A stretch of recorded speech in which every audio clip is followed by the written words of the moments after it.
Hello friends, स्वागत है आपके अपने यूट्यूब चैनल AK2 एजुकेशन में। तो आज हम लोग क्लास 12 हिंदी 100 मार्क्स के VVA ऑब्जेक्टिव MCQ क्वेश्चन देखने वाले हैं, जो कि 2023 बोर्ड एग्जाम वाले स्टूडेंटों के लिए हैं। तो 2023 वाले स्टूडेंट बिल्कुल भी वीडियो में स्किप मत करें, पूरा एंड तक देखें। यह मॉडल सेट 1 है, यह मॉडल सेट 1 है। इस तरह के आपको 5 सेट मिलेंगे, चैनल पर मिल जाएगा। AK2 एजुकेशन के प्लेलिस्ट में भी जाकर देख सकते हैं और डिस्क्रिप्शन में भी लिंक है, वहाँ से भी जाकर देख सकते हैं। 5 सेट आपको इसी चैनल पर मिलेगा और वीडियो के रूप में, और इसका PDF भी मिलेगा। तो PDF कहाँ मिलेगा मैं बताऊंगा वीडियो के एंड में, तब तक के लिए हमारे साथ बने रहिए। अगर आप 10th या 12th के कंप्लीट कोर्स की तैयारी करना चाहते हैं तो आप हमसे संपर्क कर सकते हैं। मेरा कॉन्टैक्ट नंबर है 8969831773। इस नंबर पर आप कॉल कर सकते हैं शाम 7 से 9 के बीच में, या मॉर्निंग में 7 से 9 के बीच में। नहीं तो व्हाट्सअप कभी भी कर सकते हैं, व्हाट्सअप का रिप्लाई हमेशा मिलता रहता है। तो चलिए आज के वीडियो को स्टार्ट करते हैं बिना टाइम वेस्ट करते हुए। इस तरह का 5 सेट मिलेगा, यह ध्यान में रखिए। इस तरह का 5 सेट मिलेगा। यह सेट 1 है। मॉडल सेट 1 का फर्स्ट क्वेश्चन दिया गया है कि कड़बक के रचयिता कौन है। तो कड़बक के रचयिता कौन है, कड़बक जो चैप्टर है, इस चैप्टर के राइटर कौन है, रचयिता कौन है। ऑप्शन ए में सूरदास, ऑप्शन बी में कबीरदास, ऑप्शन सी में जायसी और ऑप्शन डी में दिए गए हैं तुलसीदास। तो कड़बक के रचयिता जो है वह है जायसी। जायसी कड़बक के रचयिता है। Chapter name and writer name सभी लोग याद कर लीजिए, इसमें से हमेशा क्वेश्चन पूछा जाता है। चलिए अगले क्वेश्चन की तरफ चलते हैं। अगला क्वेश्चन दिया गया है कि साहित्य लहरी किसकी रचना है। साहित्य लहरी किसकी रचना है, जायसी की, सूरदास, कबीरदास, तुलसीदास। तो साहित्य लहरी जो रचना है वह है सूरदास। सूरदास की रचना है साहित्य लहरी। और इस वीडियो में हम लोग 100 ऑब्जेक्टिव देखने वाले हैं। 100 ऑब्जेक्टिव देखने वाले हैं, जो कि सभी इंपॉर्टेंट है, सभी ऑब्जेक्टिव इंपॉर्टेंट है। चलिए अगले क्वेश्चन की तरफ चलते हैं। अगला क्वेश्चन दिया गया है कि कवितावली के रचनाकार हैं। कवितावली के रचनाकार कौन है। तो कवितावली के रचनाकार कौन है हमें बताना है। तो कवितावली के रचनाकार कौन है, आप सभी लोग जल्दी जल्दी कमेंट बॉक्स में बताइए।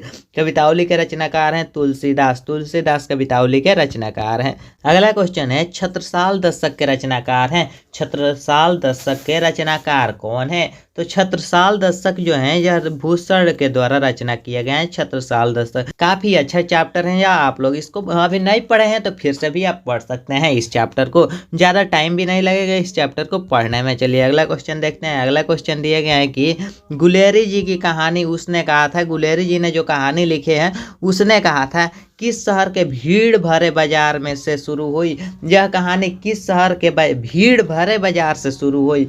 किस शहर के बाजार से यह कहानी शुरू हुई। तो यह कहानी शुरू हुई, वह बाजार था अमृतसर। अमृतसर के बाजार से यह कहानी शुरू हुई।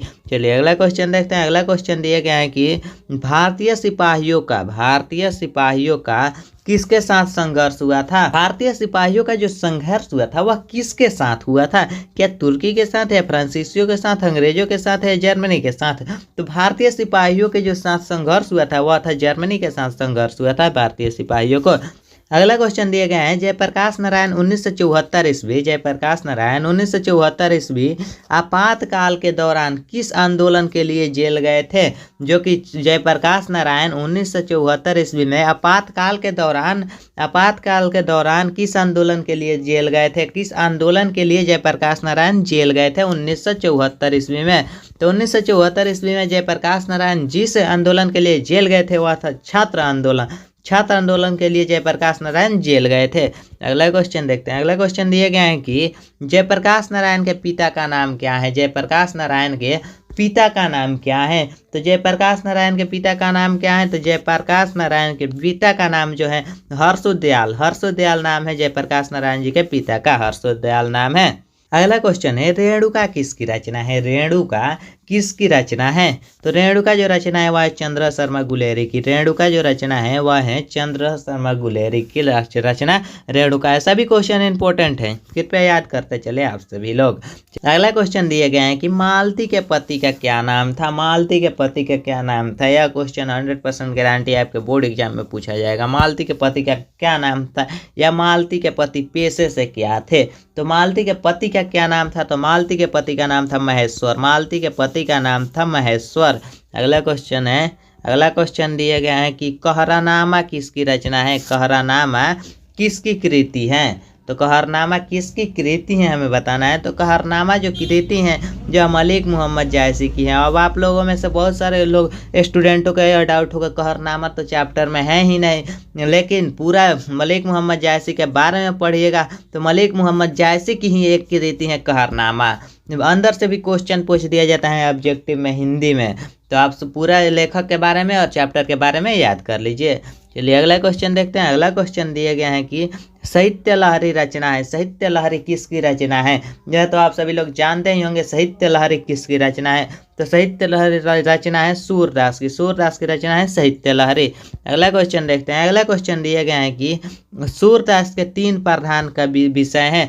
सूरदास के 3 प्रधान विषय हैं। सूरदास के 3 कौन कौन से प्रधान विषय हैं? तो सूरदास के 3 प्रधान विषय जो हैं वह हो जाएगा विनय भक्ति 1 हो गया, वात्सल्य 2 हो गया और प्रेम श्रृंगार। ये तीन प्रधान विषय हैं सूर काव्य के लिए। अगला क्वेश्चन देखते हैं। अगला क्वेश्चन दिए गए हैं कि तुलसीदास की माता का नाम क्या था?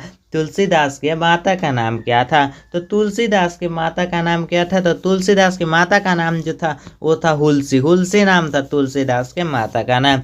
चलिए अगला क्वेश्चन दिया गया है कि कवितावली किसकी रचना है? कवितावली किसकी रचना है? तो कवितावली जो रचना है यह तुलसीदास की रचना है। कवितावली तुलसीदास की रचना है। अगला क्वेश्चन दिए गए हैं कि ध्रुव स्वामिनी किसने लिखा है? ध्रुव स्वामिनी यह किसने लिखा है? तो ध्रुव स्वामिनी किसने लिखा है? तो ध्रुव स्वामिनी राइटर के अंदर में की कोई कहानी है ध्रुव स्वामिनी नाम से, उस कहानी को पूछना है किसने लिखा है। तो वह जो कहानी है वह जयशंकर प्रसाद जी के द्वारा लिखा गया है। जयशंकर प्रसाद जी के हिस्ट्री में देखेंगे, इसके जीवनी में, तो इसमें मिलेगा ध्रुव स्वामिनी नाम की एक कहानी। तो उस कहानी को लिखे हैं जयशंकर प्रसाद। अगला क्वेश्चन है इंदु का प्रकाशन कब प्रारंभ हुआ? इंदु का प्रकाशन प्रारंभ हुआ। तो इंदु का प्रकाशन कब प्रारंभ हुआ? तो इंदु का प्रकाशन जो प्रारंभ हुआ वह 1908 ईस्वी से प्रारंभ हुआ। 1908 ईस्वी से इंदु का प्रकाशन प्रारंभ हुआ। इंदु का प्रकाशन कब प्रारंभ हुआ? तो 1908 ईस्वी से। चलिए अगला क्वेश्चन देखते हैं। अगला क्वेश्चन दिया गया है कि काफ़ी इंपॉर्टेंट क्वेश्चन है, सुभद्रा कुमारी चौहान की मृत्यु कैसे हुई थी? सुभद्रा कुमारी चौहान की मृत्यु कैसे हुई थी? बस घटना से या ट्रेन घटना से या कार घटना से या हवाई जहाज के घटना से? तो सुभद्रा कुमारी चौहान की जो मृत्यु हुई वह कार घटना से हुई, कार दुर्घटना से हुई सुभद्रा कुमारी चौहान की मृत्यु। चलिए अगला क्वेश्चन देखते हैं। अगला क्वेश्चन दिया गया है कि बिखरे मोती कहानी संग्रह है। बिखरे मोती किस कहानी का संग्रह है? तो बिखरे मोती किस कहानी के संग्रह है? तो सुभद्रा कुमारी चौहान के कहानी में का संग्रह है बिखरे मोती, क्योंकि उनका बेटा बिखर गया है उनके सामने, तो वही है बिखरे मोती। अगला क्वेश्चन दिया गया है कि दूसरा सप्तक किसने लिखा है? दूसरा सप्तक किसने लिखा है? तो दूसरा सप्तक किसने लिखा है? तो दूसरा सप्तक रघुवीर सहाय ने लिखे हैं। दूसरा सप्तक रघुवीर सहाय के द्वारा लिखा गया है। चलिए अगला क्वेश्चन देखते हैं। अगला क्वेश्चन दिया गया है कि जो कि हिंदी ग्रामर से अब आ गया, विद्यालय का संधि विच्छेद करे। संधि विच्छेद का कोई आप लोग अच्छा सा वीडियो देख लीजिए, प्रत्यय एवं उपसर्ग का हिंदी व्याकरण में कंप्लीट ग्रामर देख लीजिए। कंप्लीट व्याकरण से आपको ऑब्जेक्टिव पूछा जाएगा और ग्रामर से ही ऑब्जेक्टिव आपके बोर्ड एग्जाम में ज़्यादा रहेंगे, तो पूरा ग्रामर आप पढ़ लीजिए। विद्यालय, विद्यालय का संधि विच्छेद करे तो विद्यालय, विद धन यालय नहीं होगा, विद्या धन आलय, विद्या धन आलय हो जाएगा विद्यालय, विद्या धन आलय विद्यालय हो जाएगा। ऑप्शन नंबर बी इसका राइट आंसर होगा। अगला क्वेश्चन दिए गए हैं कि संचय का संधि विच्छेद होगा। संचय का संधि विच्छेद क्या होगा? संधन चय नहीं होगा, संच धन्यय नहीं होगा, समजोर चय संचय यही होगा, समजोर चय। आप इसे सेट करेंगे ना, माइंड में सेट कर कर 2-3 बार बोलेंगे, रिपीट करेंगे, तो इसका आंसर ऑटोमेटिक आ जाएगा आपके पास। तो समधन चय संचय हो जाएगा इसका राइट आंसर। चलिए अगला क्वेश्चन देखते हैं। अगला क्वेश्चन दिया गया है कि यथोचित का संधि विच्छेद करे। यथोचित का संधि विच्छेद करे तो यथोचित का संधि विच्छेद क्या होगा? तो यथोचित का संधि विच्छेद करे तो यथोचित का संधि विच्छेद हो जाएगा यथोची धन चत, यथोची धन च हो जाएगा, तो यथोचित हो जाएगा। चलिए अगला क्वेश्चन देखते हैं। अगला क्वेश्चन दिया गया है कि नीरव का संधि विच्छेद करे। नीरव का संधि विच्छेद करे तो नीरव का संधि विच्छेद क्या हो जाएगा? निह धन रव नीरव, निह धन रव नीरव हो जाएगा, निह धन रव। इसे 2-3 बार आप रिपीट कीजिए। नीरव किस तरह से सेट होता है? ऑप्शन मिलाइए। निर्धन व निर्व नहीं होगा, निधन रव निह नहीं होगा, निधन रव नीरव, या हो जाएगा नीरव। इस तरह से आप 2-3 बार इसे रिपीट कीजिएगा तो इसका आंसर फिट बैठ जाएगा और वही करेक्ट होगा।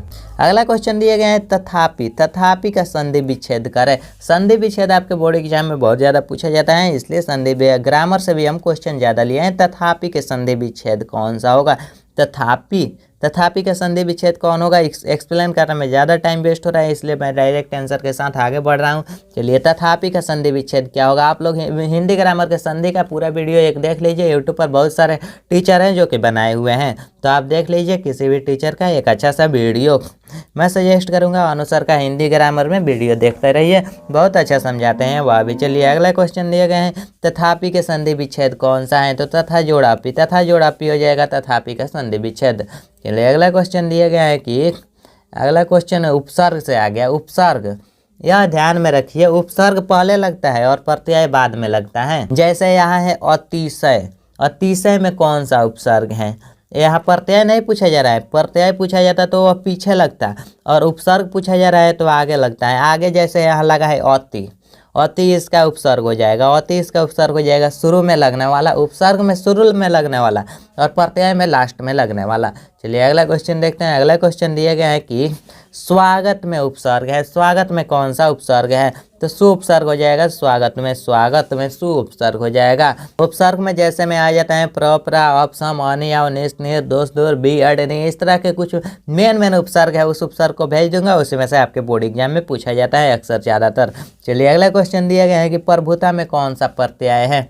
अब हमें प्रत्यय बताना है, प्रत्यय लास्ट में लगता है, पहले ही मैं आपको बता दिए प्रत्यय लास्ट में लगता है, तो प्रभुता में कौन सा प्रत्यय है हमें बताना है। प्रभुता, तो इसमें ता प्रत्यय हो जाएगा, प्रभुता में ता प्रत्यय हो जाएगा।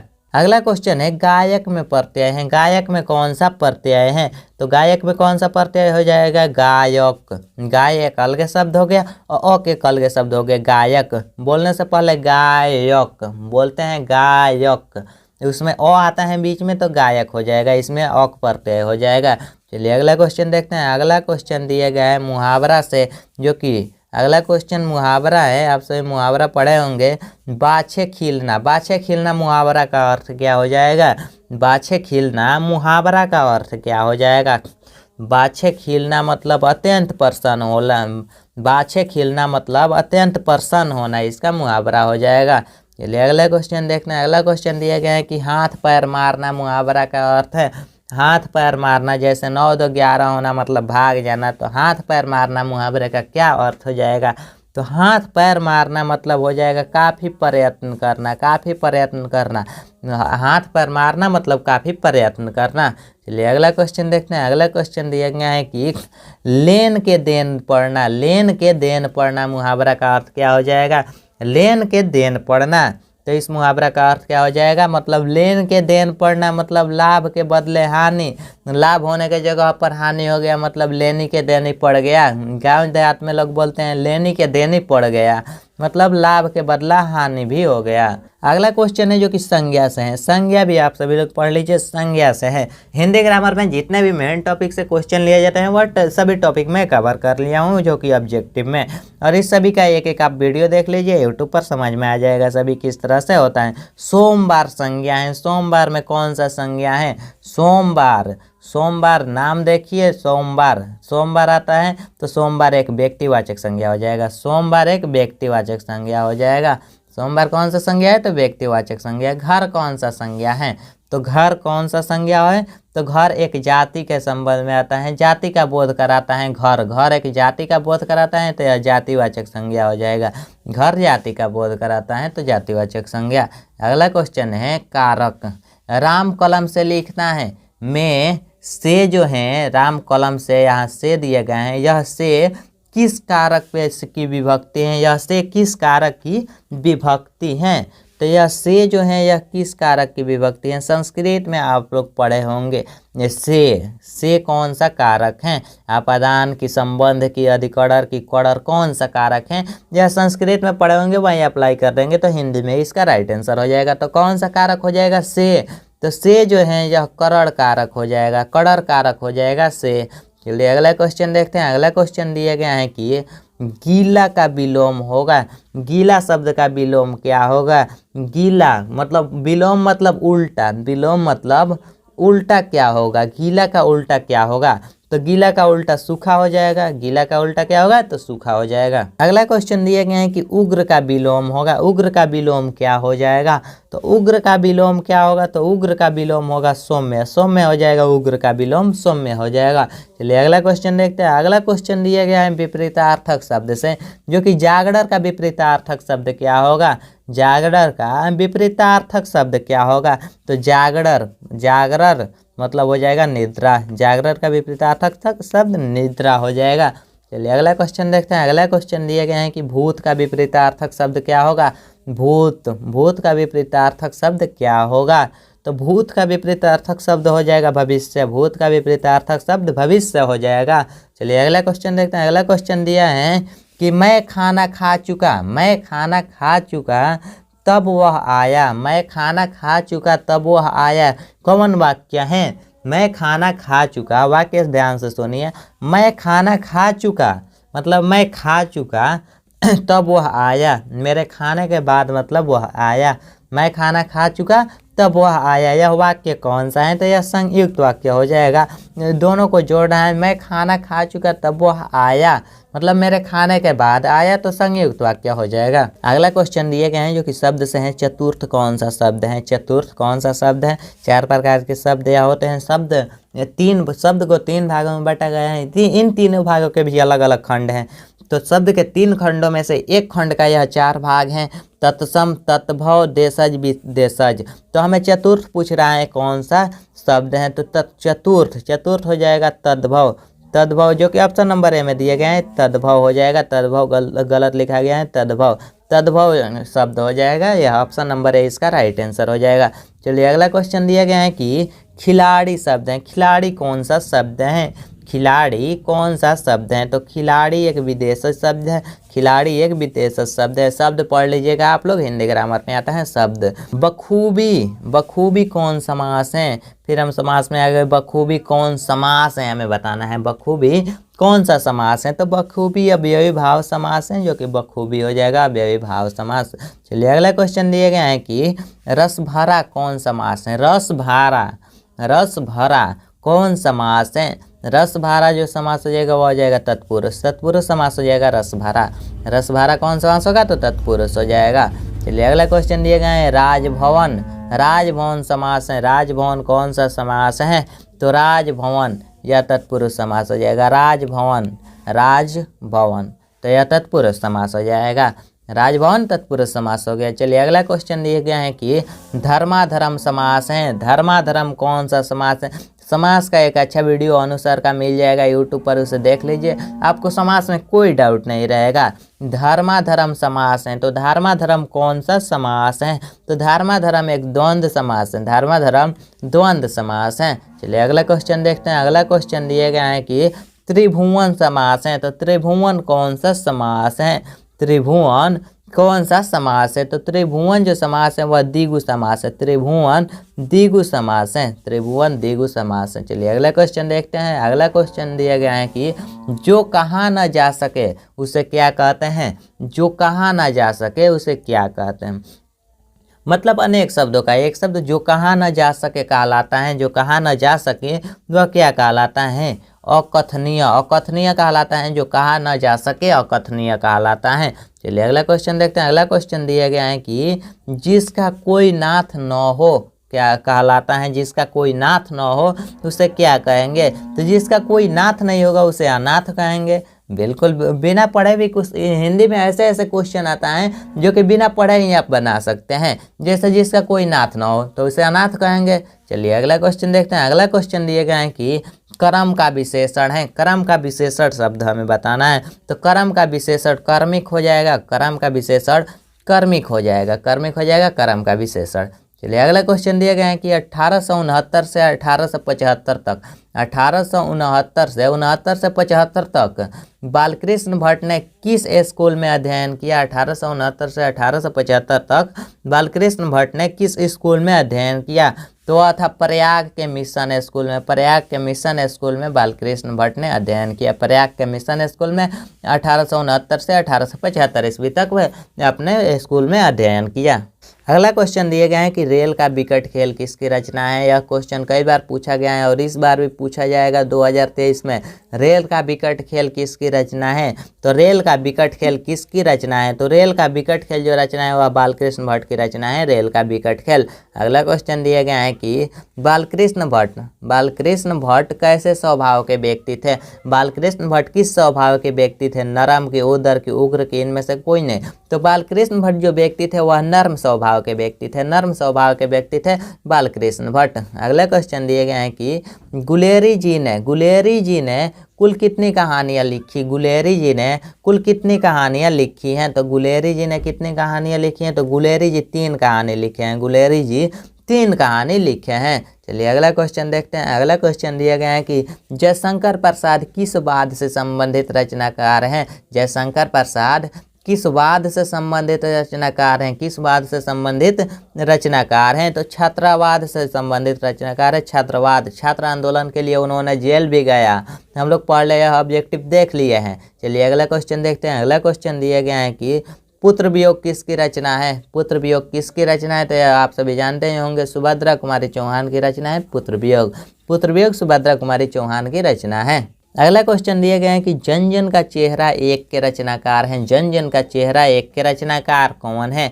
तो जन जन के चेहरा एक के रचनाकार, यह चैप्टर का नाम है, इसके राइटर कौन है, तो गजानन माधव मुक्तिबोध इसके राइटर हैं, जो कि ऑप्शन नंबर ए में दिए गए हैं, गजानन माधव मुक्तिबोध इसके राइटर हैं। अगला क्वेश्चन दिए गए हैं कि रघुवीर सहाय का जन्म स्थल कौन सा है। रघुवीर सहाय का जन्म स्थल कौन सा है, जन्म किस स्थान पर हुआ था, तो रघुवीर सहाय का जो जन्म स्थल है वह लखनऊ है, लखनऊ में रघुवीर सहाय का जन्म हुआ था। चलिए अगला क्वेश्चन देखते हैं। अगला क्वेश्चन दिए गए हैं कि प्यारे नन्हे बेटे को किसकी रचना है। प्यारे नन्हे बेटे को, यह चैप्टर का नाम है, यह किसकी रचना है, यह कौन से राइटर के द्वारा लिखा गया है, तो प्यारे नन्हे बेटे को विनोद कुमार शुक्ल ने लिखे हैं, विनोद कुमार शुक्ल ने। काफ़ी अच्छा कविता है और इसे आप लोग एक बार पढ़ लीजिएगा, प्यारे नन्हे बेटे को। चलिए अगला क्वेश्चन देखते हैं। अगला क्वेश्चन दिए गए हैं कि हार जीत के रचनाकार हैं। हार जीत के रचनाकार कौन है, तो हार जीत के रचनाकार अशोक वाजपेयी हैं, हार जीत के रचनाकार अशोक वाजपेयी हैं, जो कि ऑप्शन नंबर ए में हो जाएगा। चलिए अगला क्वेश्चन देखते हैं। अगला क्वेश्चन दिया गया है कि बालकृष्ण भट्ट की रचना बातचीत क्या है। बालकृष्ण भट्ट की रचना बातचीत क्या है, निबंध है कि कहानी है कि यात्रा स्मरण है कि ललित निबंध है, तो बालकृष्ण भट्ट के द्वारा जो रचना है बातचीत या ललित निबंध है, ललित निबंध है बातचीत। अगला क्वेश्चन दिए गए हैं कि प्रकृति वर्णन से संबंधित कविता है। प्रकृति वर्णन से संबंधित कविता है, प्रकृति वर्णन से संबंधित कौन सा कविता है, तो प्राकृतिक वर्णन से संबंधित इस चारों में से कौन सा कविता है, तो उषा है, जो कि प्राकृतिक वर्णन से संबंधित है, उषा कविता प्राकृतिक वर्णन से संबंधित है। चलिए अगला क्वेश्चन देखते हैं। अगला क्वेश्चन दिए गए हैं कि अर्धनारीश्वर का किस विद्या से संबंध है। अर्धनारीश्वर का किस विद्या से संबंध है, और नरेश्वर का किस विद्या से संबंध है, निबंध, कहानी की, एकांकी की, व्यंग, हमें यह बताना है किस विद्या से उसका संबंध है, तो उसका संबंध निबंध से है, निबंध से संबंध है इनके और नरेश्वर का। अगला क्वेश्चन है परगीत और समाज किनकी रचना है। परगीत और समाज किनकी रचना है, तो परगीत और समाज किसने लिखा है या किसकी रचना है, तो परगीत और समाज जो रचना है वह नामवर सिंह की रचना है, परगीत और समाज। अगला क्वेश्चन दिए गए हैं रोज शीर्षक कहानी के लेखक कौन है। रोज शीर्षक कहानी है, रोज जो कहानी है इसके राइटर कौन है, तो इसके राइटर है सचितानंद, हीरानंद, वत्स्यान अज्ञेय। इनके राइटर नाम बहुत बड़े हैं इसलिए इन्हें अज्ञेय जी के नाम से जानते हैं, अज्ञेय जी के नाम से जानते हैं। ऑप्शन नंबर ए इसका राइट आंसर हो जाएगा। अगला क्वेश्चन दिए गए हैं कि इनमें से कौन सी रचना प्रसाद जी की नहीं है। प्रसाद जी की रचना कौन सी नहीं है, नहीं है कौन सी हमें बताना है, तो जो रचना उनकी नहीं है वह है झरना, झरना उनकी रचना नहीं है, प्रसाद जी की रचना झरना नहीं है। चलिए अगला क्वेश्चन देखते हैं। अगला क्वेश्चन दिया गया है कि पंडित चंद्रधर शर्मा गुलेरी, पंडित चंद्रधर शर्मा गुलेरी की कहानी का नाम है, पंडित चंद्रधर शर्मा गुलेरी के कहानी का क्या नाम है, तो चंद्रधर शर्मा गुलेरी जो कहानी लिखे हैं वह उसने कहा था कि राइटर है चंद्रधर शर्मा गुलेरी। अगला क्वेश्चन दिए गए हैं कि श्री कृष्ण ने किस पर आक्रमण किया था। श्री कृष्ण ने किस पर आक्रमण किया था, रावण पर या कंस पर, या सहस्त्र बाहु पर या किसी पर नहीं। तो श्री कृष्ण ने जिस पर आक्रमण किए था वह थे कंस। कंस पर आक्रमण किए थे श्री कृष्ण ने।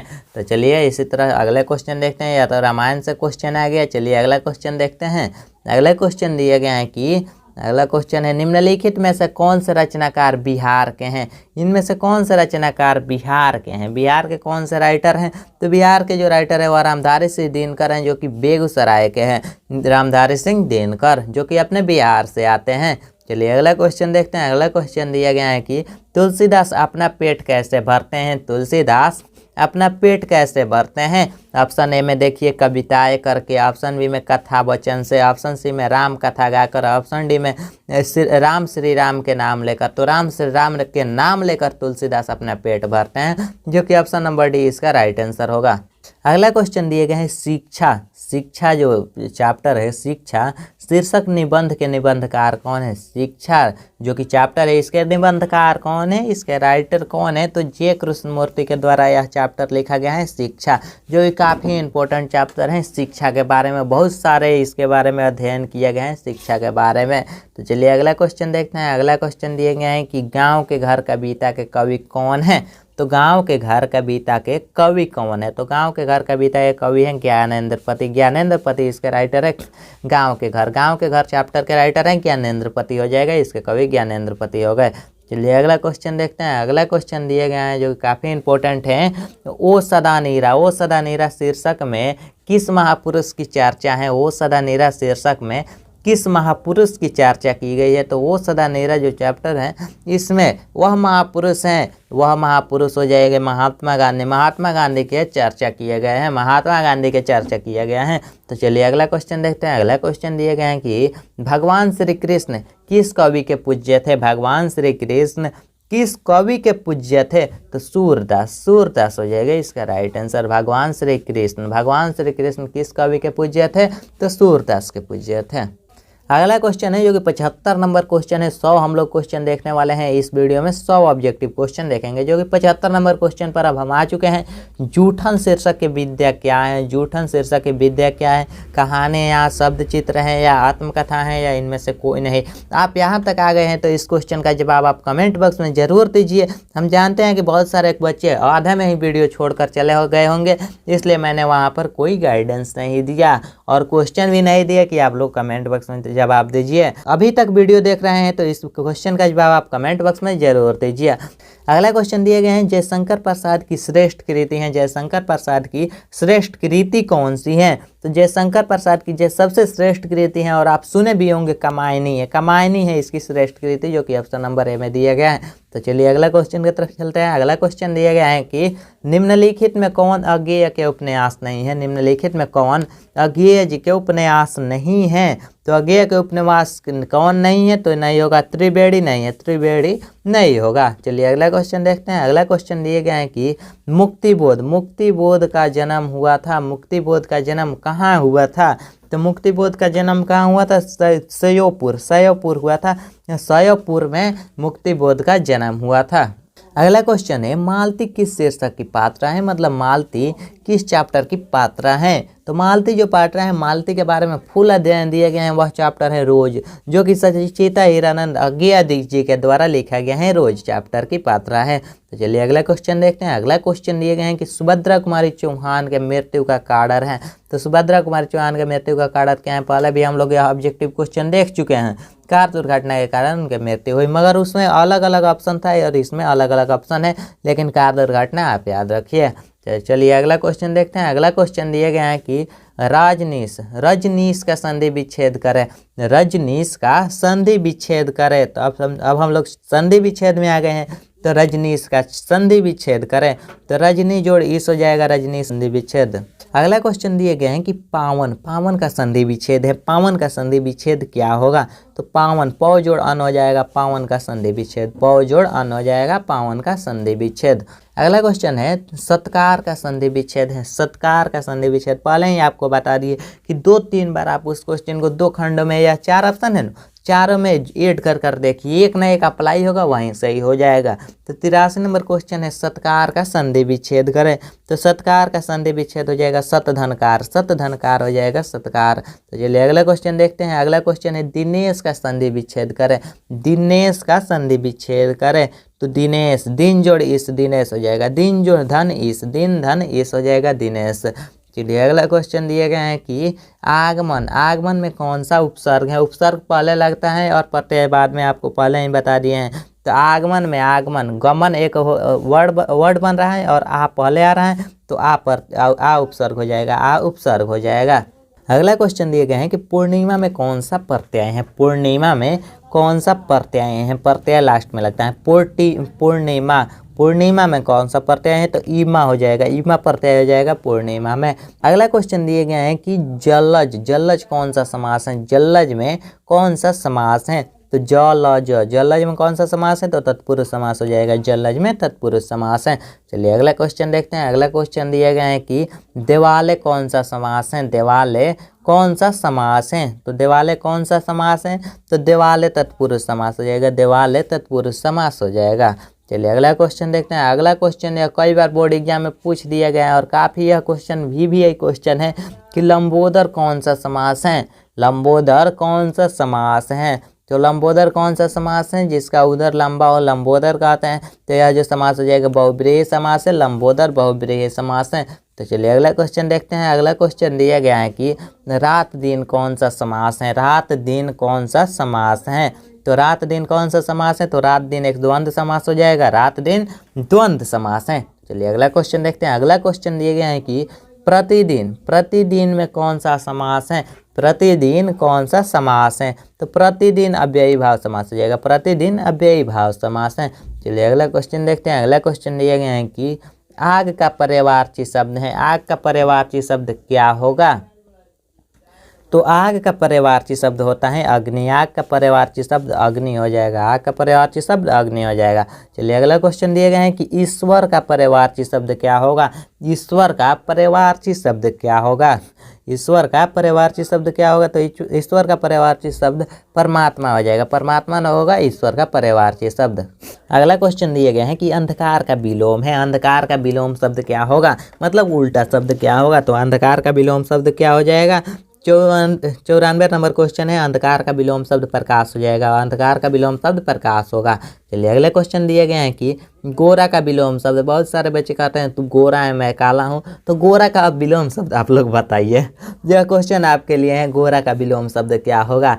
तो इस क्वेश्चन का जवाब आप लोग कमेंट बॉक्स में दीजिए। चलिए अगला क्वेश्चन की तरफ चलते हैं। अगला क्वेश्चन दिए गए हैं कि ठंडा का विलोम है। ठंडा का विलोम क्या हो जाएगा। तो ठंडा का विलोम गर्म हो जाएगा, ठंडा का गर्म हो जाएगा। अगला क्वेश्चन है सधाड़र। सधाड़र का विपरीतार्थक शब्द है। सधाड़र का विपरीतार्थक शब्द क्या होगा। तो सधाड़र का विपरीतार्थक शब्द असाधारण हो जाएगा, असाधारण होगा विपरीतार्थक शब्द। चलिए अगला क्वेश्चन देखते हैं। अगला क्वेश्चन दिए गए हैं जिसके पास धन न हो, उसके लिए एक शब्द है, अनेक शब्दों का एक शब्द आ गया। जिसके पास धन न हो उसके लिए एक शब्द क्या हो जाएगा। जिसके पास धन नहीं है उसके लिए एक शब्द क्या होगा। तो वह आ जाएगा निर्धन। निर्धन है वह बिना धन के हैं, जिसके पास धन ना हो उसे निर्धन हो जाएगा। चलिए अगला क्वेश्चन देखते हैं। अगला क्वेश्चन दिया गया है कि हवा में बातें करना मुहावरे का अर्थ है। बहुत सारे बच्चे बोलते हैं हवा में खाली बतिया होता रहा। गाँव देहात के लोग इसी तरह बोलते हैं कि खाली हवा में बतिया होता रहा। तो हवा में बातें करना मुहावरे का अर्थ क्या हो जाएगा। तो बहुत तरक्की करना। हवा में बातें करना मतलब बहुत तरक्की करना। हवा में बातें करना बहुत तरक्की करना। चलिए अगला क्वेश्चन दिया गया है कि राष्ट्र के विशेषण है। राष्ट्र का विशेषण क्या होगा। तो राष्ट्र का विशेषण क्या होगा। तो राष्ट्र का विशेषण राष्ट्रीय हो जाएगा, राष्ट्रीय होगा राष्ट्र का विशेषण। तो यह पांचों सेट का क्लास AK2 एजुकेशन चैनल पर होगा, तो चैनल को सब्सक्राइब कर लीजिए और वीडियो को लाइक कर दीजिए। मैं हूं AK सर और आपको बता दें यह हमारा हेल्पलाइन नंबर है जो कि 8969831773। यह कॉल करने का टाइम है शाम 7 से 9, शाम 7 या मॉर्निंग 7 से 9 AM या PM में कभी भी कॉल कर सकते हैं। व्हाट्सअप में से एनी टाइम कर सकते हैं, कभी भी कर सकते हैं, उसका रिप्लाई मिल जाएगा हमेशा। तो चलिए आज के वीडियो में इतना ही। सेट 1 कंप्लीट हो गया, सेट 2 के लिए वेट कीजिए। और कल हम लोग इंग्लिश के मॉडल सेट 1, इंग्लिश का सेट 1 देखेंगे। इंग्लिश का सेट 1 देखेंगे तो कल हमारे साथ जुड़ जाइए। और डेली 7 PM में यूट्यूब पर लाइव क्लास देखने के लिए हमारे चैनल को सब्सक्राइब कर दीजिए, वीडियो को लाइक कर दीजिए और अपने दोस्तों में ज़्यादा से ज़्यादा शेयर कीजिए। Thanks for watching my video.